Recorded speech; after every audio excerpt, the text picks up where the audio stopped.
Alright, so here we are at the Tangelo tree, and I think it looks really nice with that rock border, so that was fun to do. And take a look at this tree, flowering just like crazy, just like the other navel, Washington navel. There's a little bit bigger garlic in there, and you spot the little tomato, pretty big now. But so yeah, the emitters are on, and you can sort of see a little bit of a line where they're dripping in, but it's a real nice even distribution.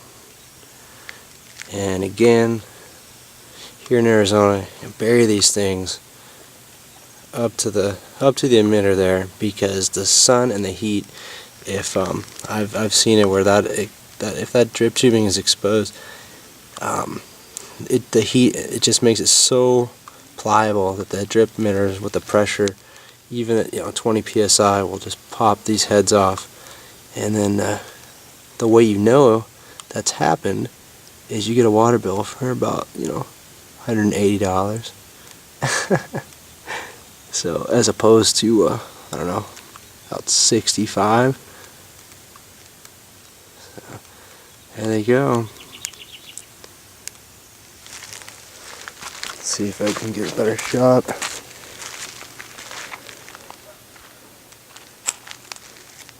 So in this tree, each tree is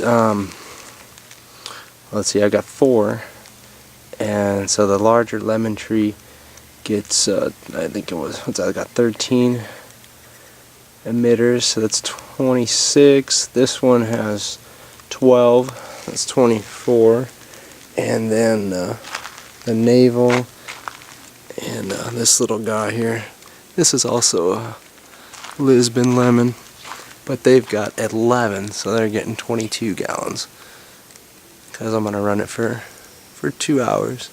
But look at the blooms on that. It doesn't even have any leaves. That's amazing. Ah, there we go. There's some leaves. Yeah, I really like on the Lisbon, they leaf out in purple. It's really cool. So anyway, yeah, flowering without any leaves. How is that possible? Pretty cool though. Anyways, yeah, get back to the drip system. But yeah, now you can see it better. You can see a little dark pattern where it's just perfectly spaced. It's all going to flood right into it. And by the way, those are sunflowers, and I think I got some tomatoes in there, and there's big garlic. Broke off. Man, it was about twice as tall. Broke off. Had to cut it. Sad to see. Yeah, it was huge. So anyways, yeah, I'm thinking, I don't know, I'm going to try it out. It's new. I just was sick and tired of messing with those. Even though the bubblers are cool, it never seemed to saturate the ground evenly, and that's important, especially out here in the desert. So, and I think it looks real good with that composted mulch. If you remember, this one had the spurge weed. I called it my spurge weed experiment, and kind of like a living mulch. So that's all under here too. Well, of course it died, but yeah, we'll see. Got a lot of stuff growing on.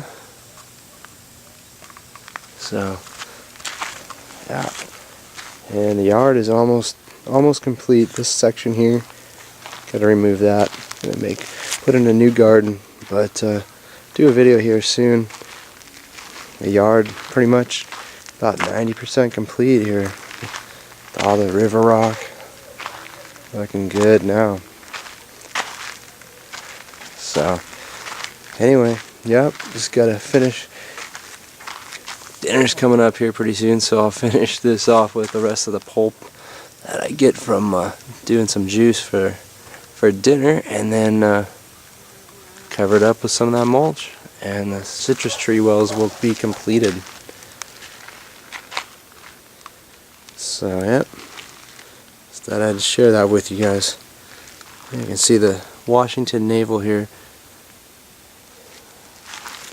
Nice pattern there of water spreading out evenly.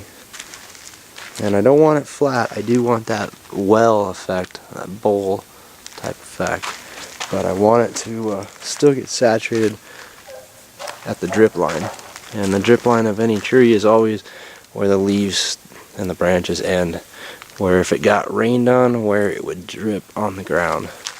And that's where we've got our tree well. We got it out to the drip line. And that's so we can compost all inside there. And it loves it. So, there you go. We'll see how it works out in the summer. Let's hope, well, for the navel, let's hope all 11 drip heads don't pop off. And for the Lisbon, let's hope all 13 don't pop off. That won't be good.